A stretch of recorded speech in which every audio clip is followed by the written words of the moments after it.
Hello everyone, hi, how are you guys doing today?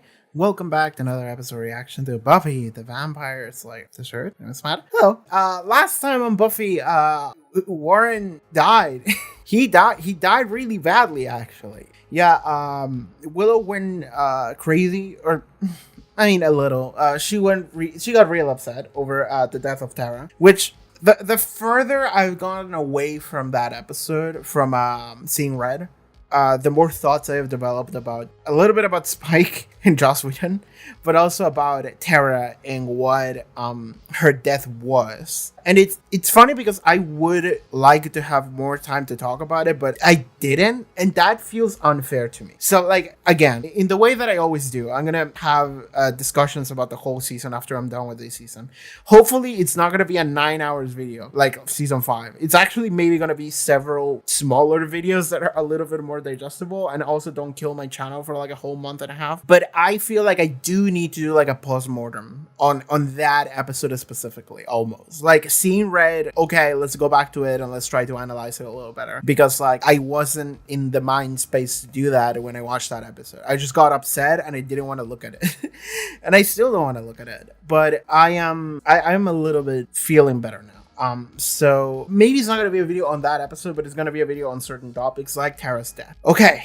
So yeah, last episode, Willow held Tara's dying corpse, or death corpse. She died immediately, like 2 episodes ago. So she held her corpse and she was like, bring her back. And then Anubis or whoever showed up and he was like, we can't bring her back because she didn't die of supernatural causes. She died by like human bullshit. She got shot. So we can't do anything about that. You know, Buffy got her soul sucked into another dimension or whatever. So that was something that happened to Buffy, and that, I guess, allowed Buffy to come back, but that didn't happen to Tara. So Tara can be brought back. Okay, all right. Willow is gonna go and murder the fuck out of Warren, and then she did. That was kind of the entirety of previous episode. It's just Willow being like, I am going to become more evil as I possibly can. You can tell she's evil because now she's wearing all black. I say evil as like a shortcut, but she's not really doing anything super evil. Like she's not a threat to the world yet, but she is a threat to 3 idiots who should be in jail. 2 of them which already are, and they weren't involved at all in Tara's death. Willow has just decided to become a judge, jury, and executioner, and she is gonna execute the fuck out of everybody, which is not good. That's not a good place to be at. Her friends tried to stop her. They couldn't, because how could they stop this all-powerful entity? She knows no bounds. She has no gods, no masters anymore. Like, a part of me is just like, I was thinking this like yesterday. What if Willow died at the end of this season? What if that happened? I can see it happening. I can 100% see it happen. Because like, historically, I've said that I think you can't really break up the specific like the crew setup that we have, you know? Like, we've had Buffy, Xander, Willow, and Giles. But Giles left. So the mentor figure left. And to be fair, the mentor figure can leave in stories. But usually that happens when the mentor figure is just like, all right, I'm gonna die now. I'm gonna die for the greater good. Giles didn't die. He just left. So that makes me go like, okay, we have broken up the dynamic. And the dynamic already kind of started to break once we introduced Anya, and we introduced Tara, and we introduced Spike. And the dynamic started to evolve, and honestly, this past season, devolve. It started to become a mess. Because we had a very consistent core crew of characters that, you know, everyone fulfilled a role. That's not really the case anymore. And it's less formulaic, which is good. But that means that because we're breaking up the formula, that means that the formula can't be fully broken. We don't have to care about it anymore. It's also like there's only like 1 season left in the show. That's sad. But that means that if Willow dies at the end of the season, I wouldn't be shocked. And the reason why I say specifically Willow is because I think Willow might be too far gone to bring her back. I don't know how we can bring her back. You know, to just being a normal person. I don't know if we can do that. I mean, we could do season 7 and it's like the rehabilitation season. That would be kind of fun, honestly. Like, Xander is trying to understand himself better and his shortcomings as a person as a result of his like childhood trauma. Just like, I have so much unresolved baggage that I didn't even realize, and that is putting extra pressure on my loved ones, and that's my fault, so I kind of have to take care of that. Like, that could happen. Willow is like, well, I murdered the fuck out of people. You know, like, I did I did, Tara did die, and I feel like shit about that. But then I also just started skinning people alive, and maybe that wasn't a great period of my life.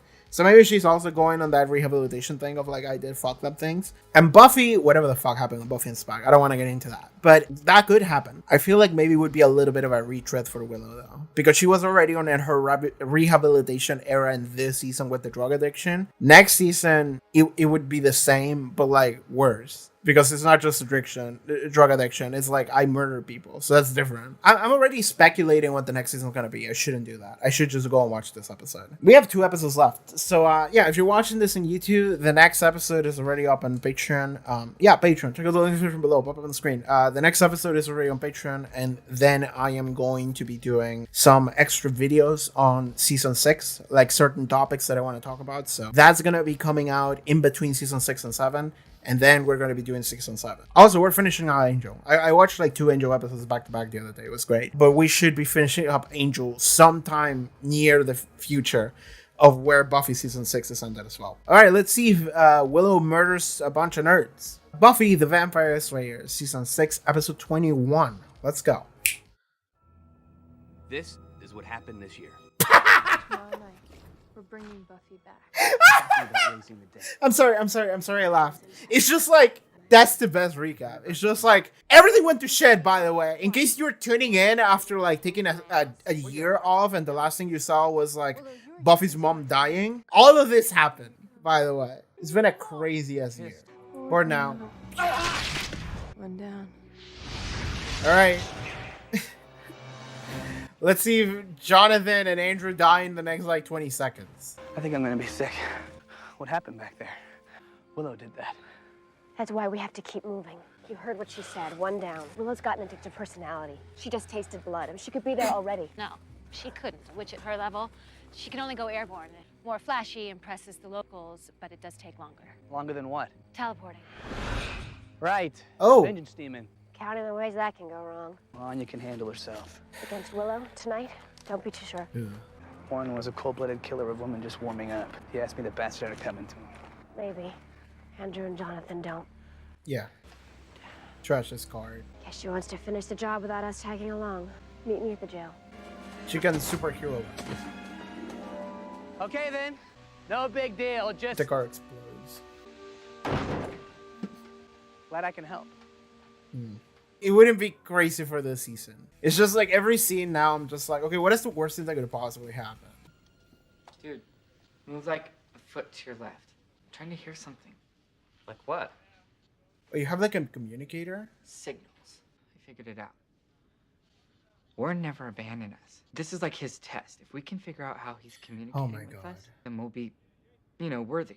You're checking for my God. implants? You are sadness personified. This is Jonathan who's saying this. There you two are. We have to get you out of here or you'll both be killed. Warren shot Buffy. Warren shot Tara. Buffy's alive. Tara's dead. Willow found out and being the most powerful Wicca in the Western Hemisphere, decided to get the payback with interest. What about Warren? He's dead. She killed him, ripped him apart, and bloodied up the forest doing it. Now she's coming here, and the 2 of you are next. We didn't do anything. All right. What is this woman Who doing here? the hell are you? Something's coming. You have to let these men out of here, or I guarantee you there will be hell to pay. So just believe me when I tell you, these things are real, they're dangerous, and they're coming. Flex the power.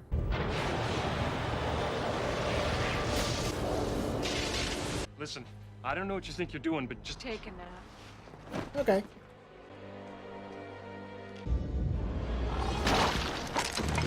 She knows where they are. She knows exactly where they are. You 3 stay here. Don't move. You'll be safe here. No.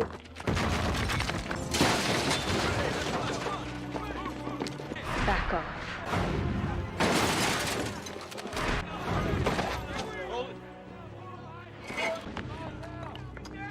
Okay, someone's dying here. Maybe a bunch of people. But I believe that one of the 2 idiots, or Anya, or all of them are dying here. There's no way they're not.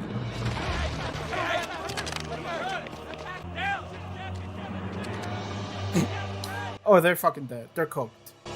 We're done. Or they escaped in time. Buffy broke them out. Okay.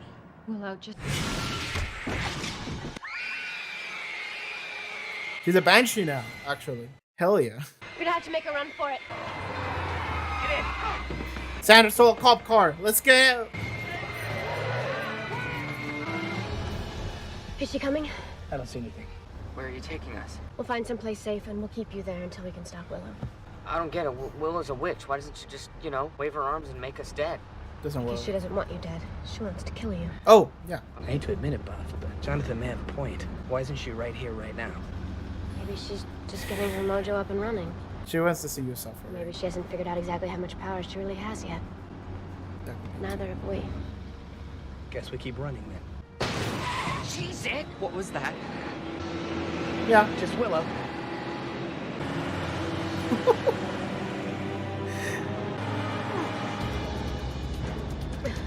I like that she's piloting it like, yeah, like a master, taming a beast.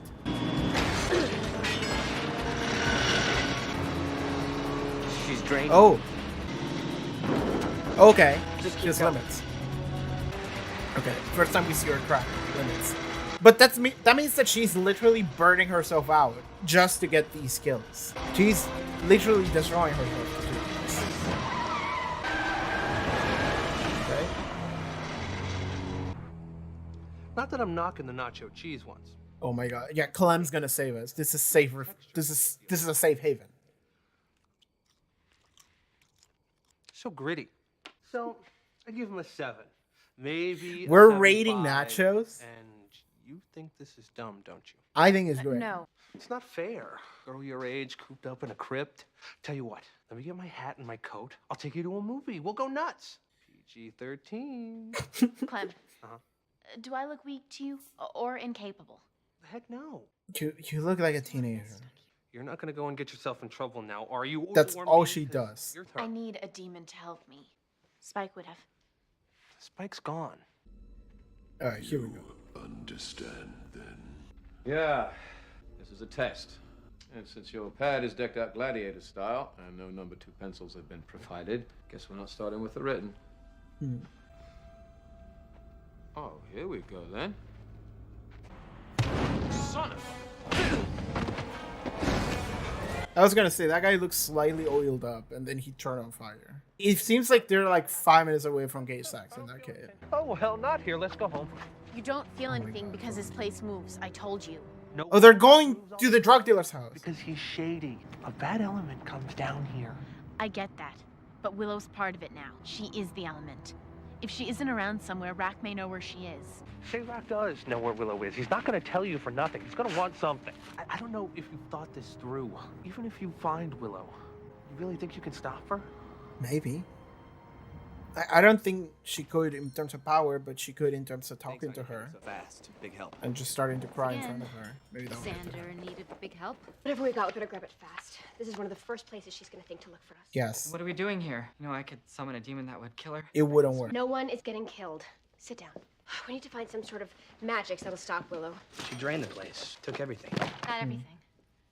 Oh, we have secret texts. Book of protection spells. Anti-magic, our last resort. Ooh. Could I take a look at it? Shut up. Right. I just thought, as long as you're protecting us, the least I could do I'm is... not protecting you, Jonathan. We're doing this for Willow. The only reason it happens to be your lucky day is because Willow kills you, she crosses a line, I lose a friend. I get that. It's just, she's running out of power, right? I can tell. Running that hot for that long, it's just a matter of time before you gotta recharge, no matter how juiced up you are. Buffy, let's say this works. We stop Willow from working the hoodoo for a minute. What do we do after that? I talked to her. And say what? There has to be a really, really good talk. Like, Whatever she's gonna do, she starts with those two. They're the line she cannot cross. And if she is running low on magics, then she's probably somewhere right now trying to get it all back. oh shoot, she probably went to the drug dealer. Hey, babe. She needs to get high again. Guess the rehab didn't take, huh? I could feel you coming a mile away, the power you got. She's gonna take the drugs and kill him. Look at you now, so screwed up. What is this guy? Why he has to be so creepy, man? You came because you want something.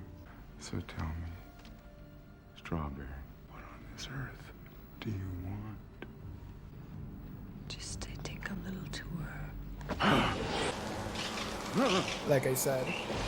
Take all the magic and kill him. Dan and Clem are gonna run it. No, don't kill Clem. Clem's good. Yay, Clem. Making with the demon senses. I'm still not so sure you should be here. I don't want Clem to die. Willow?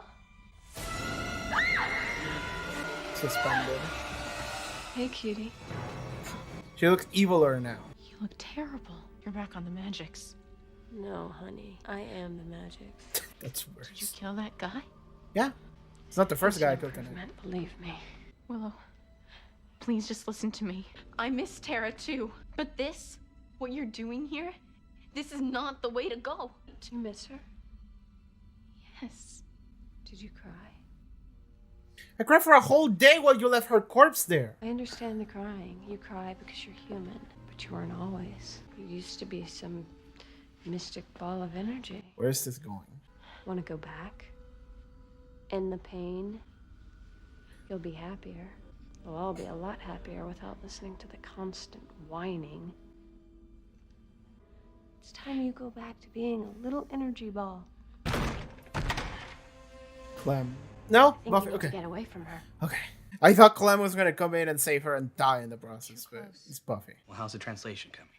So far, we've got the can't do this. Stupid ancient Sumerian. Can we call Giles? I'm pretty sure it's Babylonian. The text is similar, but the dialect is completely different. Unless you can read Babylonian, why don't you sit back down? Why are you helping them? Even if they kill that wicked bitch, you think they're just gonna let us walk? They own us. So what do you want me to do? You know magic? We're in a magic shop. We can take them. What the fuck The is books are wrong? sucked dry, but so what? There's still like tons of supplies Andrew. all around us. This is the best chance we're gonna get to make it out of here. Andrew! And do what? Start over. There's no starting over, man. Duo. You and me. You can even be the leader. You made bad choices. You have to deal with them. Grow up. Hey now, play nice, fellas, or you'll break our concentration. And Willow will make you two boneless chickens skinless, too. Think your little witch buddy's gonna stop with us? You saw her? She's a truck-driving magic mama. And we've got maybe seconds before Darth Rosenberg grinds everybody into Jawa burgers, and not one of you bunch has the midichlorians to stop her. You've never had any tiny bit of sex, have you? The annoying virgin has a point. We're her friends, Anya. Her family. She would never hurt us. She doesn't care while she's Using for a hot. hood ornament, Xander. She doesn't care if you live or die. Guess you two finally have something in common. Why would you say that, man? Why would you take that job? I need to know if you're gonna turn on me. Use this little shindig as an excuse for some sweet revenge. Oh my god, you too. You got away with it. I can't hurt you. Right, because you varnishing the table with Spike. How could that possibly have hurt? That wasn't vengeance. It was solace. Yeah. You know, none of this would be happening if it weren't for you. You think I don't know that? I saw the gun before Warren raised it. I saw it and I couldn't move. You want me to know how useless I am? That it's my fault? Thanks. I already got the memo. I was talking about us. You need to back down a minute and think, Will. You're attacking the people who love you now? Only the ones in my way. What is Dawn doing in your way? Willow, I know what you want to do. But you have to listen to me. You have to remember you're still Willow. Let me tell you something about Willow. The only thing Willow was ever good for, the only thing I had going for me, were the moments, just moments, when Tara would look at me and I was wonderful. And that will never happen again. Willow, if you let loose with the magics, it'll never end. If you let this control you, then the world goes away, and all of us with it. There's so much to live for. This is your pitch? You're trying to sell me on the world? The one where you lie to your friends when you're not trying to kill them? You screw a vampire just to feel? And insane asylums are the comfy alternative? Or the real world. Who knows? Buffy, it's me. I know you were happier when you were in the ground. The only time you were ever at peace in your whole life was when you were dead, until Willow brought you back. Are we back in the magic shop? You know, sorry, the trip can be kind of rough. If you're, Yeah. you know, not me. Done. Those two are dead. Jonathan. Andrew. They figured out the defense. Okay. Didn't see that coming. She figured it out. That makes me worry that she's just gonna kill Anya now. Let's get out of here. No, stay. I've got big party plans. And you know what they say. If at first you don't succeed... Back to Spike. Ooh. Look at Jonathan Joseph over here. Bad move.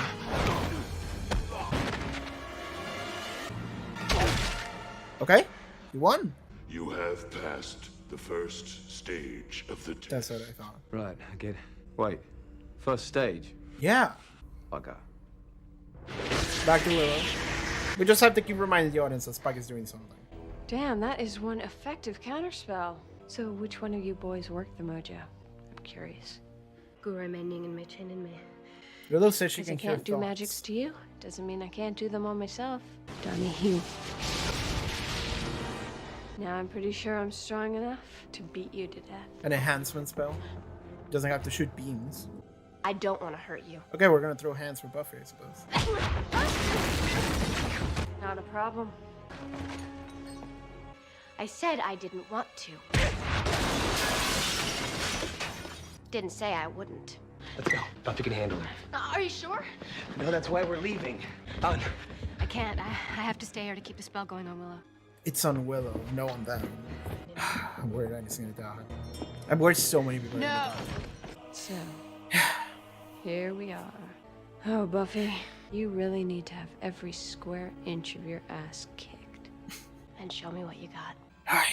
Here we go. I don't think this episode is gonna end well because we have an extra episode. And also, somebody told me, did both of these episodes start together? Because the credits at the beginning gave me the title of both episodes, I think. I can't run anymore. The unfortunate reality is that I think Jonathan's gonna die before Andrew. We should go to Mexico. Hey, you're not going anywhere. You do what I say to do. I don't think so. Jonathan, kick Andrew's ass, dude. Just gonna see Anya, yeah. Well, hey, isn't that interesting? Looks like I've been beaten on the wrong gal. Whoa. Okay, Andy, let's just put the sword down. I'm not gonna die because of something I didn't even do. Yeah, Jonathan. Let him go, Andrew. You let me go first. Him. I'm not gonna budge till right now. Ow! Sanders right. When this is over, you and I are going back to jail to do our time. Help me! Buffy, I gotta tell you, I get it now. The Slayer thing really isn't about the violence. It's about the power. I knew she was. Alright, she's just gonna go kill the other There's two. no one in the world who has the power to stop me now. I'd like to test that theory. Holy shit. I don't think I've ever popped off that hard at anything in this channel. Holy shit. I was like, who? Like, she said that, and I was like, is somebody gonna come in? And then they did come in, and I was like, who? I was about to say the ghost of Tara showed up to set Willow right. But I'm like, that's stupid. Who could it possibly be? Is Giles. I was not expecting Giles to come back. I was not. And what's funny is that I said before that, like, Giles is probably going to come back at some point, you know? But, like, I wasn't sure when. I was like, he's going to show up for, like, a cameo in season 7, you know? But I didn't think he would show up to, like, solve the problem at the end of season 6. Because like, early in the episode, they're like, I can't read Ancient Babylonian. And I'm sitting here like, why didn't you call Giles? And I'm thinking to myself, like, they're not calling Giles because the writers don't want to get Anthony Stewart Head here because they can't, right? Like, he's out in England. He left the show, so that's the reason why Giles is not mentioned. But fuck me, I'm stupid. They was just like, no, actually, Giles is back. Hey, hi, what's going on? In fact, maybe they did call him. It just happened off screen in order to save the reveal for the end, to make it so like you were not even thinking about Giles by the time he comes back, and it worked because I was not expecting that shit, dude. Oh man. Well, next episode, Giles is gonna die. Okay, again, I thought about this right at the beginning of the episode, and I mentioned it at the end, but like, I need to know. And by the time you're watching this, it's not going to matter what the answer is, but I would like to know if this episode and the next episode aired together or not. Because like, when I was watching this episode, at the very beginning, it gave me the title for the episode and said who wrote it, and then it gave me the title for the next episode. I think it was Grave, and it told me who wrote that. So I'm like, okay, hold on. So that makes me think that they aired both of these episodes together, because they did that for the first and second episodes, I believe. Like at the beginning of season 6, I watched them separately, but they did air together originally. So I'm thinking that they did the same for this finale. And I would look that up if it weren't for the fact that it would be a fucking spoiler minefield. So like, let's not do that. But I just wanted to know if they did that. The way I'm going to approach it is I'm just going to watch these as normal. I'm going to watch the other episode separately. And that's going to be what the videos are. But if they air together, then let me know. Okay, sure. This entire episode, I was thinking to myself, like, is Willow going to incinerate both Andrew and Jonathan within 10 seconds? Or are we going to spend the entire episode trying to help them out? And it was the latter. We did try to save them for like a whole last episode. And it was pretty tense, actually. And the way they got around just making it so Willow doesn't just kill everybody is that she actually, okay. Basically, we're introducing the fact that there's like mana, essentially. Like there's like mana whenever you use magic, and that like you exert yourself and you don't have any more. And it's also like a drug. So Willow went to get more magic drug. She went to replenish her mana by absorbing the mana of the drug dealer, killing him also. And now she, I don't know, she has his life force and his mana force and whatever. And now she's using that to fuel her magic now at the end of this episode. But for like a whole half of the episode, she didn't have anything left. Like she ran out. And that's the reason why the episode could even happen, you know? Because, like, she ran low, and then she had to replenish, and then we spent a couple scenes just talking to her. So that is what's going on. At least it seems like Clem didn't die, so that's a good thing. I'm glad about that. I was worried that Clem would die. Like, whenever it seemed like Willow was going to kill Dawn, and then I heard the door, I was like, Clem's going to come in and save Dawn. He's, like, going to jump in front of whatever Willow's doing, and he's going to save Dawn. And then Willow's like, oh, whatever, I don't want to deal with this. And then she's going to leave, and Dawn's going to cry over Clem's body. Like, that's the future that I was envisioning. You know? Like, because, like, I actually kind of like Clem. He's funny. Anyway, so I quite like this episode more than the previous one. Because previous episode really was just like, okay, Willow's going crazy and she's gonna murder Warren. And then she murdered Warren. And that was the episode, really. Like that's really all that happened. But in this episode, we actually got to spend time with Jonathan and Andrew, and we like talked to them, and they're talking amongst each other. And that's fun. It's fun to see what they are like and what everyone is. I like that everyone is thinking to themselves, like, okay, but what do we do? And it's like, well, we're going to stop her. Okay, but like, what then after that? You know, because like, sure, let's say she runs out of magic, we stop her, whatever. What do you do after that? You know, like, and Buffy's like, I'm going to talk to her. And it's like, yeah, but like, what are you going to say? Like, what could you possibly say? What could you possibly do in order to make sure that this doesn't happen again? Because like, Willow as she is, she could just come back and she would just like lie to you and pretend to just be like, okay, pretend to be like remorseful or whatever. And then she's going to go get high again 2 days from now. And then she's just going to murder the fuck out of Andrew and Jonathan in their sleep anyway. And then she might keep going because she's like, how dare you try to stop me, you bunch of assholes. And then she just kills the rest of the main cast. Like, Willow is like so far gone. She's so far gone. And I'm sitting here like, how do we possibly resolve this? And I am very excited that Giles came back. I don't know what we could possibly do in order to resolve the Willow situation here. Because like I said earlier when I started the episode, I was like, in my head, I'm like, is Willow gonna die? Like she could. She straight up could. Because like I'm looking at Willow and I'm like, I don't think we can bring her back.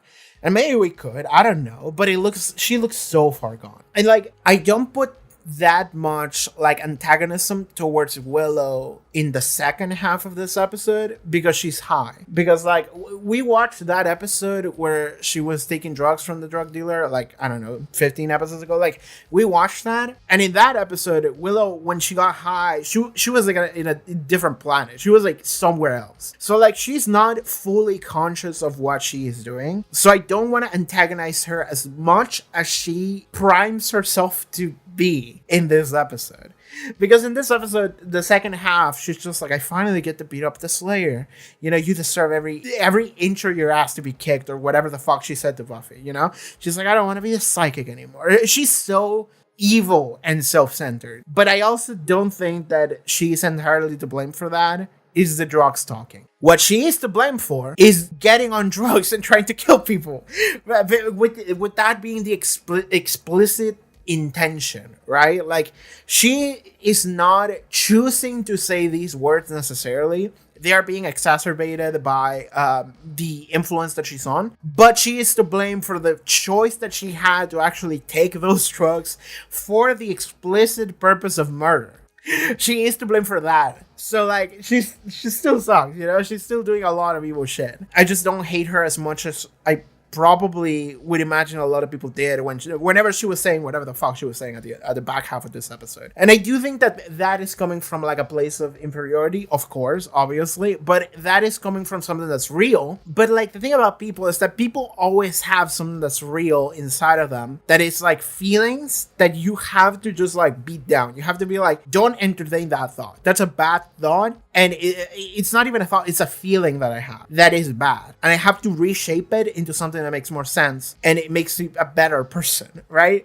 I can't just entertain the idea that like, oh, Buffy, she's always the main character. She's always the Slayer, and I just get to be the loser nerd girl that nobody likes. I was only good at being Willow whenever Tara liked me for being Willow, and now that Tara is gone, there is no reason for me to be Willow.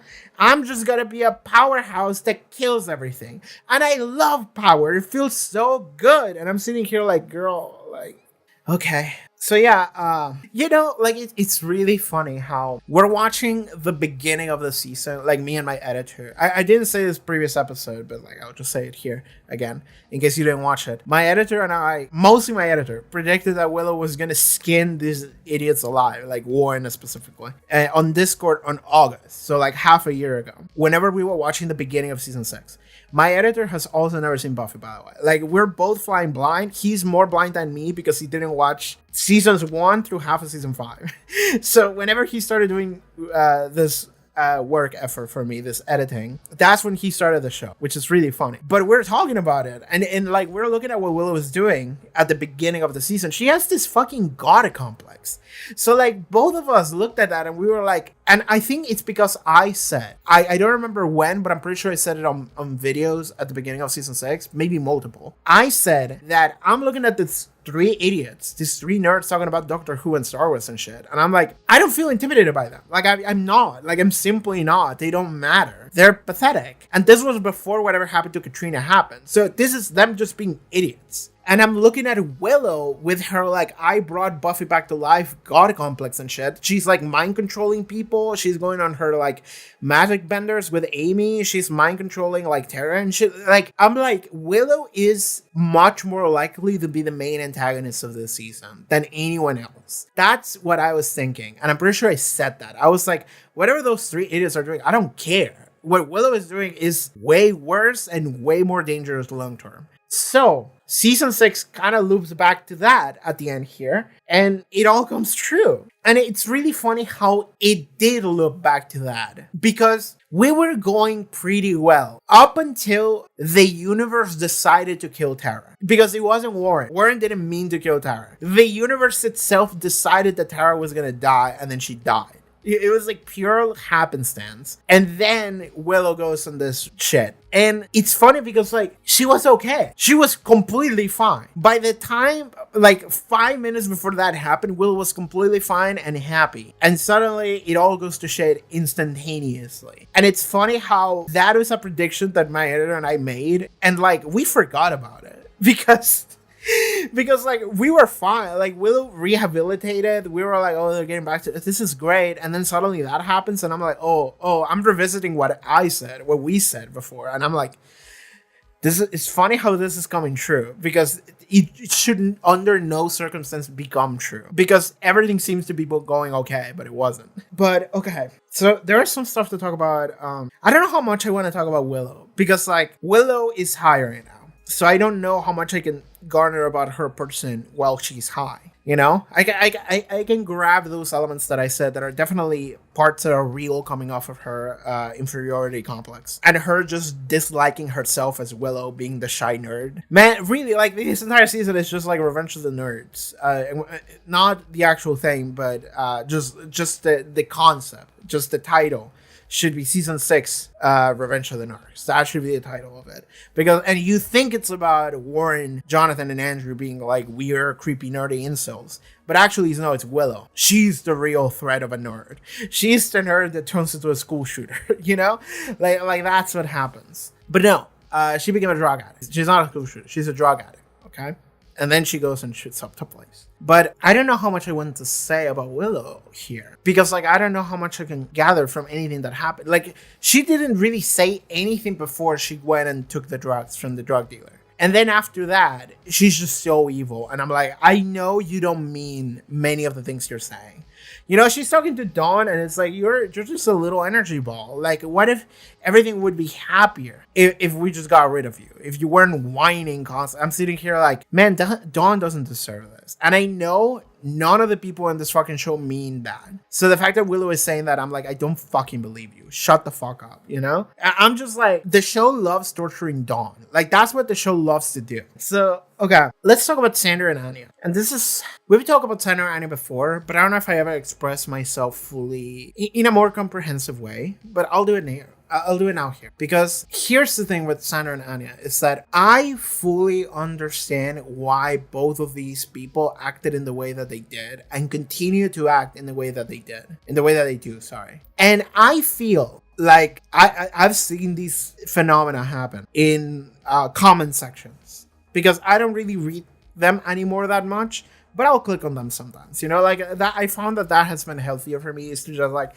sometimes if I'm curious, I'll click on it. And if I don't care, I don't care, right? I might read like one or two things, and that's it. I think that people tend to side with any one individual as like, and a lot of it I have to imagine that it comes from a place of like understanding of like, maybe you were in a situation that was the same or similar, or, you know, some similar feelings. And then maybe you also have encountered situations in which the other person reminds you of another person in your life that you hate or you dislike, or maybe it reminds you of a person that you like or whatever. So I think that people tend to put Anya or Xander or any person in this fucking show in this season, honestly, because like everyone is a mess in this season, and they tend to look at them under the lens of like, I understand that person, fuck that other person. And I'm like, I don't think that's necessarily true. I don't think you can take a side and say like, oh, like you are right and you are wrong, you're good, you're evil. It doesn't work like that. It really doesn't work like that. I understand fully why Xander did what he did, and I don't fully blame him for it. However, I don't like the fact that he came back and he started yelling at Anya, how could you sleep with Spike? You're just trying to hurt me. And I'm like, listen, man, she can do whatever the fuck she wants. Because like, it seems like you two are done, but it seems like Xander didn't fully realize that they were done. But Anya was ready to be done. And it's not on you to get upset at her for being done after what you did. However, we've had scenes of Xander being like, I understand why she did what she did. Whenever he was talking to Buffy 2 episodes ago, he was like, I understand what she did. I don't understand why you didn't tell me. And he's saying that to Buffy. You know, so it's a thing of like, he feels more betrayed about the Buffy not trusting him thing than Anya doing what she did, because he understands why Anya did what she did and that it is his fault. However, he reacted that night whenever he started yelling at Anya for sleeping with Spike and trying to kill Spike. Like, he's running purely on emotion. Sure, I also understand why he would go and do that. I don't necessarily like it, though. I don't. Looking at Anya, I think that it's fucked up what Xander did to Anya. I do. I think fucked up, and I think Anya has to be extremely hurt over that. I understand what she is, and I understand that she's just like, I want to hurt Sander because she hurt me so much. I understand that she's going through that, and I don't blame her for it. I simply don't. And if she wants to find comfort in Spike of all people, because Spike was taking time to like listen to her that night, sure, she can fuck whoever she wants, right? Like, Sander doesn't really have power over telling her what to do or what not to do, because it seems like both of them don't care about the relationship anymore. Or rather, they care, but the relationship's cooked, like it's done. It sounds like Anya doesn't want to be in this relationship anymore. Even if Sander wants to fix it or explain himself or whatever, like, it sounds like Anya is like done with that. She's still hurt over it, but I don't think she has it in her to go back to it and deal with whatever bullshit they have to deal with. Which, like, a lot of it is gonna have to, like, healing. And I don't think Anya, in particular, is up to the task of having to, one, heal after what Sander did to her, and also help Sander heal himself. That's a no for me, dog. Like, I don't think she can do that, and I don't think she would want to, and I don't think she should. So I think that relationship's cooked. Like, for real, for sure. So why would I care about what Anya decides to do? If she wants to find comfort in random dick, she can do that. That's fine, man. Whatever. So I am not on Sander's side whenever he is angry about Anya doing what Anya is doing. Because Sander has no power over her, and he shouldn't. But I do understand where Sander is coming from, and I do understand that he's unable to move on from that feeling, because the truth is that Sander loves Anya. Whether you hate Sander Harris or not, and you think he's a piece of shit or whatever, I'm telling you, Sander loves Anya. And that's the really fucked up part about this, is that he loves her, and the reason why he didn't go through with the wedding and ran away is because he didn't want to hurt her. And that sounds like it doesn't make any sense, and it doesn't, because we're dealing with unresolved childhood trauma. He believes that he himself is a fundamentally rotten and bad person, and if he were to be with Anya, he would hurt her, and he doesn't want to hurt her. But that is Sander being self-centered and not realizing that that's his own issue, and that he's hurting Anya by entertaining his own issues with himself, instead of just doubling down and just rolling with the punches and getting better and talking about it and expressing himself. He's like, no, I'm just gonna run away. That's bad. Should he have done that? No. But it is what happened, because this is what happens when people are broken. Should he get back with Anya? No. I actually don't even think that these people should have ever been together. Like, the more I watch the show, the more I feel like they shouldn't have been. Because I think that Sander was never ready to be in a relationship. And honestly, the only way in which you become more ready to be in a relationship is growing up by experiencing a bunch of stuff and developing thoughts and trying to, like, figure yourself out. But a lot of it has to be from learning experiences that you have from other relationships. When you're dating with someone, most likely, whoever you dated in high school, some people do marry that person and they're happy. But a lot of people, most people I would say, whoever you dating high school or whatever, like, you don't marry that person. You don't become happy forever with that person. You just kind of realize, like, oh, okay, I learned something about what I should and shouldn't do, or what I should take or shouldn't take. And then you go like, okay, that didn't work. We don't feel the same way anymore. That's okay. We're just gonna take our own ways. And at some point in the future, you go into a different relationship, and now you take the lessons you learned from the previous one into this one. That is normal. Sander is in like his second relationship, and the first one was very short lasting. It was like 2 months with Cordelia, and it was honestly stupid. Has he ever had any other relationship? I think it was just that, and then Anya. And the thing is that Anya is doing the heavy lifting in that relationship. And what I mean by that is that Anya is coming into that relationship, and she's thinking to herself, like, I think she is having a crush on Sander, but also I think that Anya is trying really, really hard to be human. Because Anya is not human, or historically speaking hasn't been, and she wants to blend in with humanity now. And she is doing this thing where she's trying really hard to perform what a normal person would be like. That means that she's entertaining traditions, she is entertaining ideas, preconceptions about all the stuff that people do in normal society. She just wants to be a normal, average American woman. That means that she's entertaining the idea of like a relationship and marriage and living together and having children or whatever. And Sander is not ready for that. Sander is simply not, because Anya is literally dragging Sander to do all of this. And the thing is that Sander doesn't know to say no, because Sander doesn't know what he's capable or isn't capable of. Life is just kind of happening to him, and he's not stopping to question any of it, honestly. He's too busy like wallowing over himself. Like all the way to like the beginning of season 5, that episode in which he split into two, he was so self-conscious of himself that he hated parts that were real about himself. And he thought that part of himself was out there to kill him, because he could never be that person that's good. But he could be. And the thing is that he didn't believe that. And he doesn't believe that in himself. He's not putting in the effort in order to be better. And that's really it. And when I mean better, I mean like figuring out the stuff that is broken about you and actually working towards making it better. Or even, the very minimum is to ask for help from Anya. Because the thing is that, and I don't mean now for sure not, but before, when they were together and happy, Anya could have been there for him. Because when you're together in a relationship, when you love each other and you care for one another and you trust each other, which is what a relationship should be, you're there for one another. You're there to take care of each other. So if you have a lot of issues, you should talk to your partner about it, and your partner can be like, no, okay, or like, let's figure this out together. That's how you avoid whatever happened at the wedding to happen. He didn't talk about her about it, because I also don't think he thought too much about it. He just kind of dealt with the fact that he's the way that he is, and then that just is exacerbated to a point of like, yeah, the worst thing that could possibly happen, and he didn't deal with any of it. But at the same time, I don't hate him for it, because he's like 20. There's so much shit about myself that I am figuring out and coming to terms with, I'm growing up and getting better at now, when I'm 29. At 20, getting married, dog, no, impossible. And I have to feel horrible for Anya too, because the thing is that Anya is trying really hard to perform what she thinks is the right thing. She thinks that she has to find a relationship, love that person, get married, have children, live this life together, nuclear family, whatever the fuck.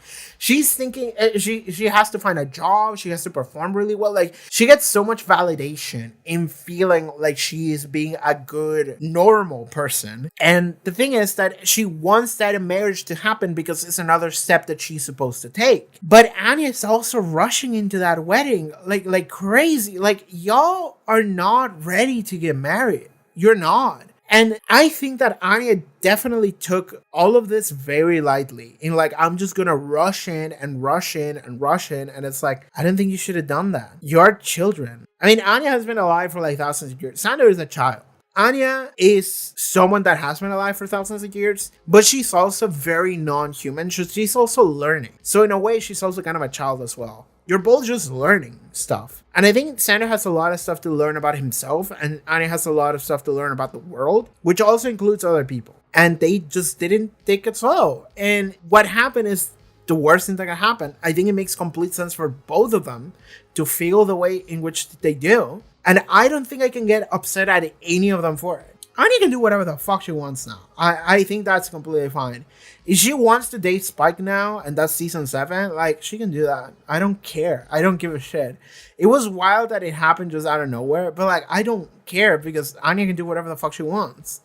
And if Sander feels like shit about it, like, well, I'm sorry, but like, what do you expect to happen here? Like, your relationship ended. You're both cooked. And Anya can just be happy by herself or do whatever she feels makes her more comfortable now. And you just kind of have to deal with that, Sander. But at the same way, when Sander is expressing himself in this episode, I know for a fact that there's going to be people that are watching that and they go like, fuck you, Sander. Like, you suck.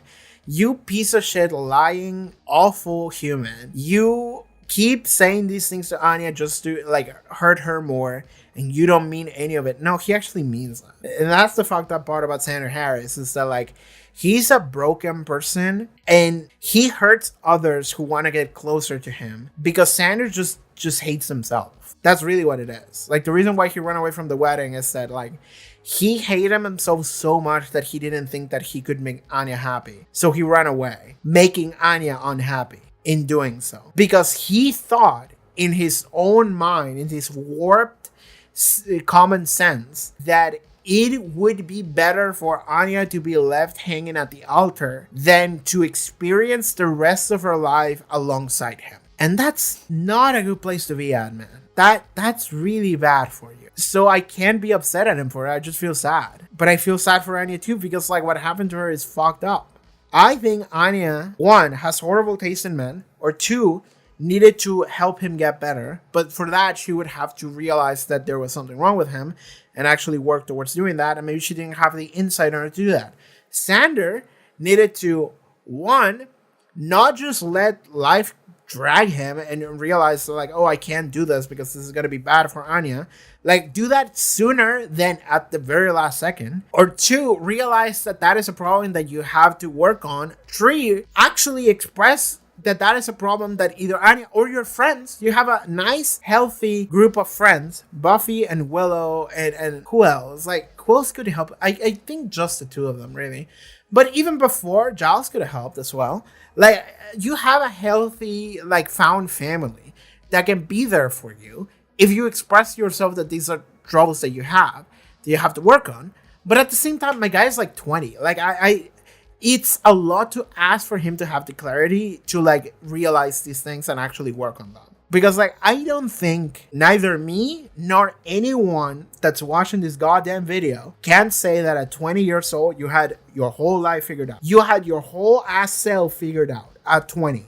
It's like, no, I'm good and I'm never going to do anything bad. It's like, no, there's a lot of shit you have to figure out yet. So yeah, I can't get mad at him for it. So all of this to say that when we come back to this episode and Annie and Sander are sitting here at the cash register trying to decipher this ancient Babylonian text, and they're just arguing with each other a little bit, it hurts because I am not taking any sides here. Because I want to, like, it would be infinitely easier if I could point my finger at any specific person and say like, oh, you're wrong, you're bad, you're evil, you're stuck, you're lying, you're a piece of shit. Like, but they are not. Sander is a fundamentally broken person that needs help, and he didn't get help in time in order to avoid this to happen. And Anya is someone who just wants to be happy and doesn't really have a lot of clarity or insight as to what she should be doing or she should be getting involved in order to be happy.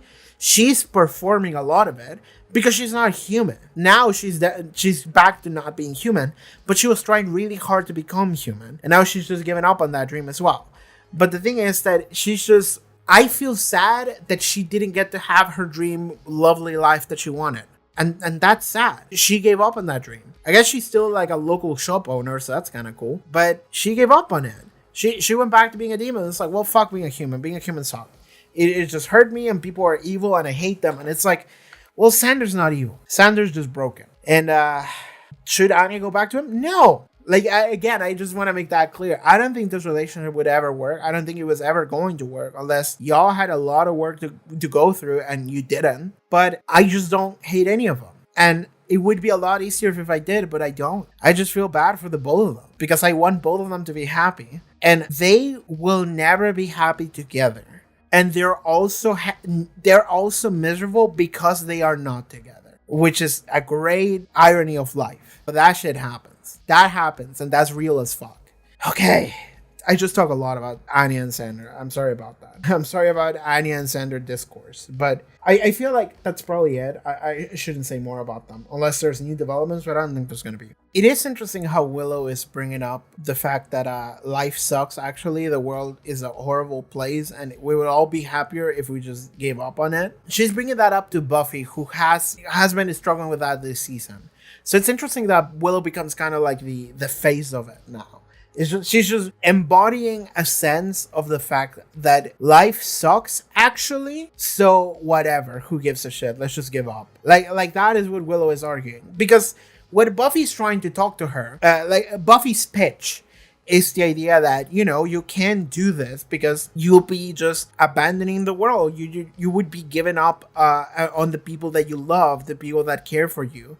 And Willow is like, I don't give a fuck about anything because, like, the only thing that ever made me happy as Willow was the fact that Tara loved Willow. But Tara is dead, so Willow doesn't matter anymore. I can just be a ball of power and nothing else, and I'd be happier. because I wouldn't have to confront with the pain and suffering that comes with just living life. And Buffy is like she didn't say it, but I'm sitting here thinking like, you people are friends, like you care about one another. Like the reason why all of this hurts so much is because you care, because you love. Like, Willow pulled that bullet out of Buffy. She saved her life. Like, she wouldn't have done that if she didn't give a fuck. Even though she just kind of left Tara's corpse rotting and let Dawn have the worst day of her life. And she continues to hurt Dawn. So, like, you know, fuck Willow still. But like, it's interesting because it feels almost like there is something about season 5 that I read into the text that it wasn't explicitly stated, which was that Buffy, at the end of season 5, she's like a body sad. She has suffered through all of life's trials and tribulations, and at the end she comes out the other end and she's like, life sucks and it's really hard to live in it, but what else are you gonna do? We have to live in it because there's a lot of value and meaning in that.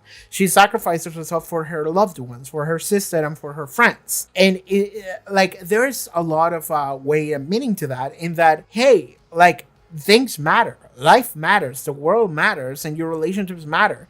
Even if everything hurts and you just want to run away, there's a lot of meaning here. A lot of the things, the connections that we make, that is what matters, and that is what life is about. And if you only focus on like the negative and the losses, then of course you're gonna be fucking miserable. But like, at the end of the day, your friend is still there for you. So if you focus on that, you realize that this is life. Like, Buffy went into like a catatonic state where she was like not talking to anybody. Willow had to go inside her head in order to save her, because Buffy was stuck in this like loop of like, all of my loved ones are dead, and like I can't get over it. Like, nothing matters anymore, right? She just wanted to run away and escape from the world. But at the end, she's just like, no, this matters, and that's why I will sacrifice myself to protect it. You know? Because if she didn't care, she wouldn't have done that. Simple as that. So with that said, season 6 comes along and it's almost like it's like challenging season 5. It's like the opposite of it.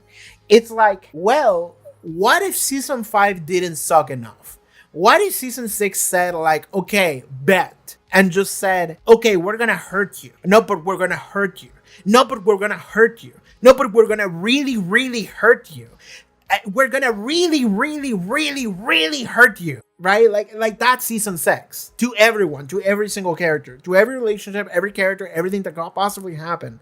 That is what season 6 is, and it's almost like it's challenging season 5 in that way. And that's why Willow here at the end, she's like the embodiment of like the antithesis of season 5. Where the teaching of season 5 was like, yeah, the world hurts, but like, you have to live in it, and there's a lot of meaning in the people there and the relationships you make and the things that you live through. Even though they hurt, they have meaning and they matter, and you care. And because you care, the world is grand.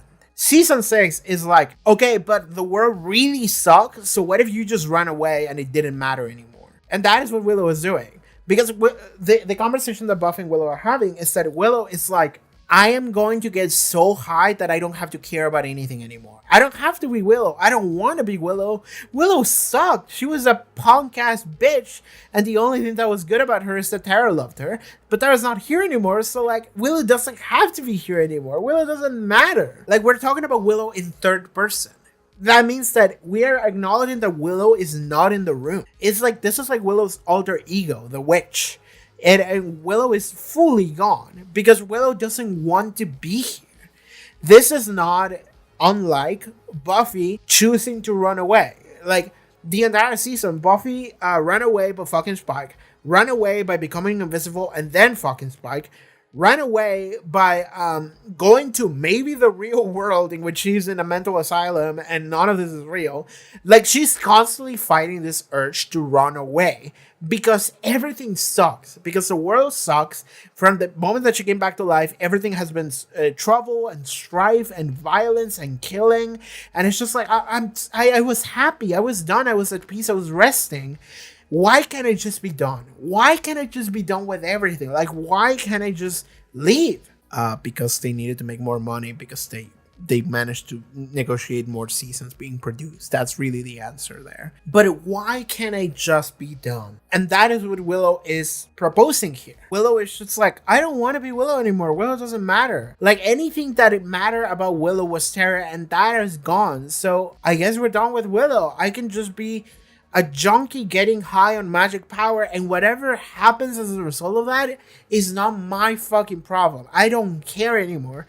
I don't have to care. So the reason why Willow is just going off and burning hot and it doesn't matter what happens as a result of what Willow is doing is because Willow doesn't care anymore. She doesn't have to care. Because if you stop caring about the world, then, well, guess what? I guess nothing matters then. I guess there's no rules, there's no morals, there's no law, there's no good, there's no evil, there's no conscience.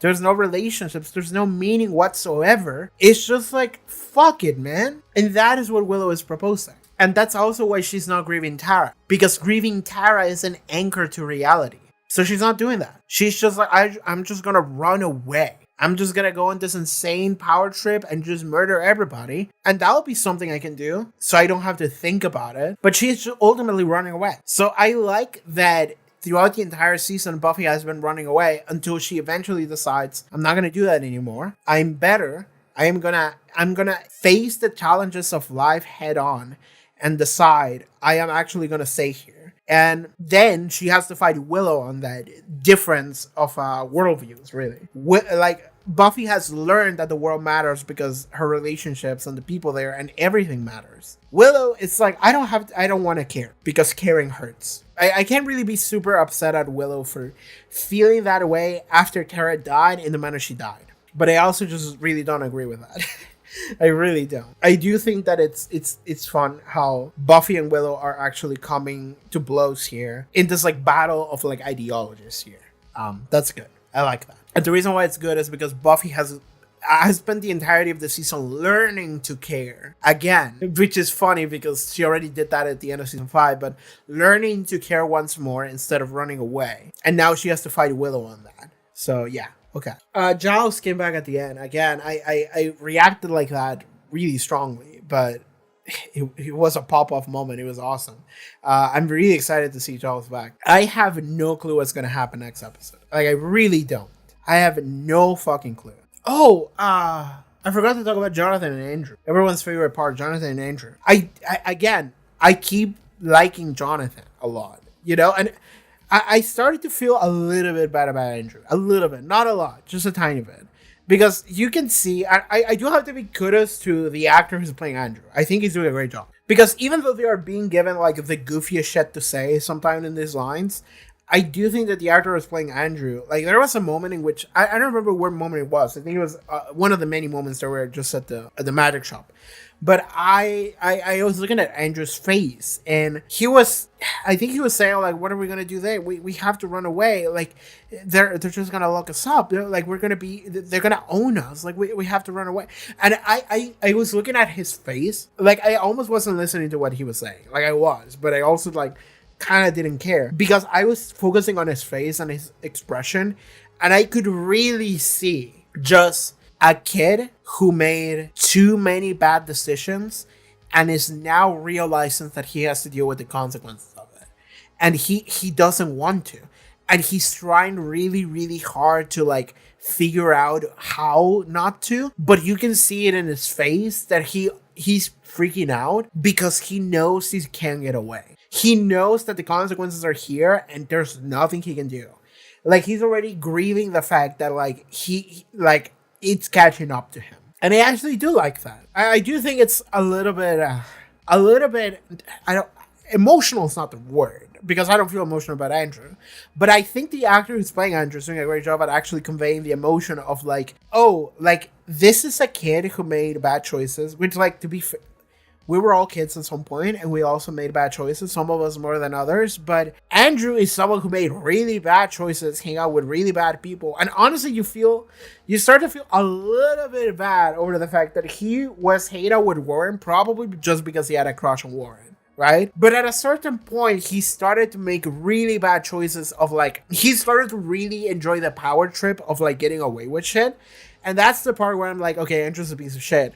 But now he started to realize that actually there are consequences. And you thought there weren't, but there are. And now how do you deal with that? And you can see how his entire world is coming down. He's like falling apart. And I do enjoy seeing the actor that's playing Andrew just kind of fall apart. I do like that. And I also like how Jonathan is like, grow up. You know, it is a little bit funny, and I think that is intentional, that Jonathan, the little guy who really has been a pathetic loser the whole time we've known him, is hanging out with someone else who's more pathetic, and he's like, grow up, you know? I like that. I do like that because I'm really enjoying Jonathan. I do think that Jonathan has a bad history, but I do like seeing someone who has a bad history and being like, we gotta go in jail. Like, we have to pay for our sins, you know? Like, he's really owning up to it. He's like, we did bad things, and we deserve what comes after us. Consequences is something we have to own up to. The thing of like, Jonathan is really just like, he's really grown up. He's really fully grown up. And I like that. I'm sorry, like, I actually do like the character of Jonathan, what we're doing with him. Like, I understand if people hate Jonathan, but like, I understand if people hate Jonathan, especially because of Superstar specifically. Because I've heard this mentioned a lot, and it's that Jonathan did some creepy shit in Superstar, particularly in that he had sex with women who were under the influence of whatever magic bullshit he pulled, which is a weird version of supernatural rape, but it is. But it's one of those things where like, I don't think that they thought about that when they wrote that episode. They just looked at it as like, oh man, he's so cool now. He has sex all the time. Ha ha ha. But then they were like, guys, you have to think that if you introduce this, that makes it really bad for this guy. And I think that they didn't intend that for Jonathan. And a part of me feels like they want me to ignore that happened. They want me to like not realize that happened. Because if we do, Jonathan should be a much horrible person that he is. And I do think it's not that it doesn't work, because what we saw when Katrina, when the Katrina thing happened, I think her name was Katrina, I'm sorry if I'm misremembering it, but when Warren's ex-girlfriend thing happened, and she just said it out loud, Jonathan and Andrew were like, wait, no. Like they didn't realize it. Like they really didn't realize it, much like the writers for Superstar. Like they were just like, no, we were doing some magic stuff. And it's like, you fucking dumb motherfuckers. But that means that I like the awareness and then the like, no, I'm not gonna, like, I don't want to do that. And if I did, I deserve to get punished. Like, I do like that. I do like that thing of like, because like Warren, Andrew, and Jonathan, I think I said this before, but they really do represent like different like types of guy within the same group of like, we're doing bad shit, in which like Warren is a full-on psychopath. Like, he doesn't give a shit about anything. Like, he's just out here doing petty shit that makes him feel good because he wants to flex power over people that wronged him before. Like, he was, like, hooking up with his previous bullies' girlfriends and beating them up. Like that's what he was doing with the power he got. It's like, okay, dude, shut up. And he didn't care about killing people because, like, after he killed Katrina, he was like, well, fuck it. Like, he was going full psychopath. I don't have to care anymore. Andrew is the guy who got wrapped up in this, maybe because he just had a crush on Warren, really. Like, he got wrapped up in this due to some, like, very innocent, like, innocent motive, in that he was like, oh, Warren's a nerd and I like him. I want to hang out with him. And that's it. That's the end of the thought. Let's be nerds together. We can talk about, like, Star Trek or whatever. Like that's it. But Andrew sucks in the sense that when he saw what they were doing and what Warren was doing mostly, he was like, oh, hell yeah, let's do it. Like, he's the guy that he gets wrapped up in something that he didn't intend for, but once it gets bad, he doubles down on it. He doesn't see it as something that's bad. Like, there's a lot of people like this in the world. I see someone doing something that's bad, like morally bad. And I go, well, they're getting away with it, so that means I can get away with it too. Okay. And they just do it. They just do the thing. They're not even thinking about whether or not you should, whether or not that hurts someone, whether or not that is a bad thing to do. It's just like, oh, I can do something and I don't have to worry about it because other people are doing it, so I can do it too. Sick. Hell yeah, man. So like, Warren does bad things because Warren's a fucking psychopath. Andrew is doing bad things because Andrew likes Warren and he's like, well, Warren does the thing and I think Warren is cool, so I'm going to do the thing too. Haha, it's really good that I'm doing the thing. And that's why he's crashing down hard whenever the consequences come back to bite him. He's like, I don't want to deal with consequences. I didn't think there would be consequences. Shut the fuck up, Andrew. But Jonathan represents the other guy, the guy who gets wrapped up in this, again, in a very innocent way, because he's just a nerd who wants to talk about Doctor Who or whatever. And also he's very lonely. Like, we know that for a fact about Jonathan, is that he's very lonely, nobody likes him, and he kind of wishes that people would hang out with him. Like, Jonathan is the guy who, like, needs a friend group, like, more than anything. And he chooses the worst friend group he would possibly choose. But, like, when you're lonely, what option do you really have? And he doesn't know that Warren is going to kill someone in the future. They're just talking about, like, their nerd shit. And that's it. But then when things start to get really bad, Jonathan is the guy who's like, I don't want to do this anymore. Right? Like, Jonathan is the guy to actually think about it and actually put, like, the moral and the consequences in his head. And he's like, I don't think this is right. I don't want to do this. And it's the thing of, like, despite the fact that would be detrimental to Jonathan, he is the one that helps Buffy out. He is the one that is like, we're going to go back and we're going to do jail time because it's what we deserve. You know, like, Jonathan is the one that it has this, like, clarity of, like, I did bad things and so did these people, and we deserve what comes after us. Because, like, at the end of the day, Jonathan realizes that, like, we made mistakes and we have to own up to them. Because guess what? Jonathan grew up. And he doesn't like that. He doesn't like the fact that they could get away with doing something that to him feels gross and bad. He's like, no, we have to serve our time. And he helped Buffy take out Warren and Andrew. So, like, Jonathan is actually the guy who just doesn't want to do this anymore and actually wants consequences to go and get him. That doesn't erase the fact that he was participant, complicit in a lot of this, because he was, though, right? So that doesn't change that. He still deserves to get locked away. And the reason why it's so fascinating is because these are all real people, right? These are all real people. You have the psycho who doesn't care about anything. You have the wimpy guy who actually just follows the psycho and just does whatever they do because he thinks that in a world that if the other person doesn't deal with consequences, it's okay for you to do the things that that person is doing. And then you go like, oh, sick, I can do that thing too.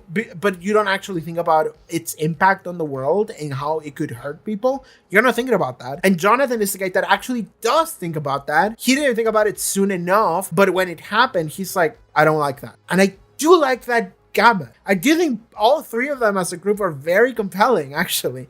They're more compelling than fucking Adam. Adam could have been fun, but he wasn't. He was just like, oh, I'm doing Frankenstein's artwork thing.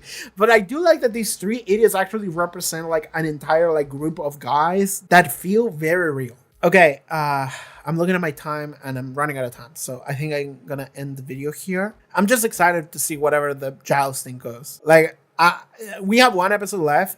I don't know what Spike's gonna do, but like I think Spike is gonna come in. I said this previous episode. He's gonna come in halfway into the next episode, and he's gonna be like, "Slayer, let's fight!" And that's gonna be the wrap up of the episode. I am still at the edge of my seat. Anyone could die. Like I feel like anyone could die because Willow is too powerful and she doesn't care, and that makes her extremely scary to me. So yeah, I don't know. I think that's gonna be for the end of this episode discussion. Thank you guys so much for tuning in for this video. See you guys next time. Bye. All right, everyone. Thank you so much for watching this episode reaction to Buffy the Vampire Slayer. If you'd like to watch the finale or full-length reactions to the entire season at this point, you can do so over at my Patreon. Check out the link in the description below, social media, so the cool stuff I do. See you guys next time. Take care, everybody. Bye-bye.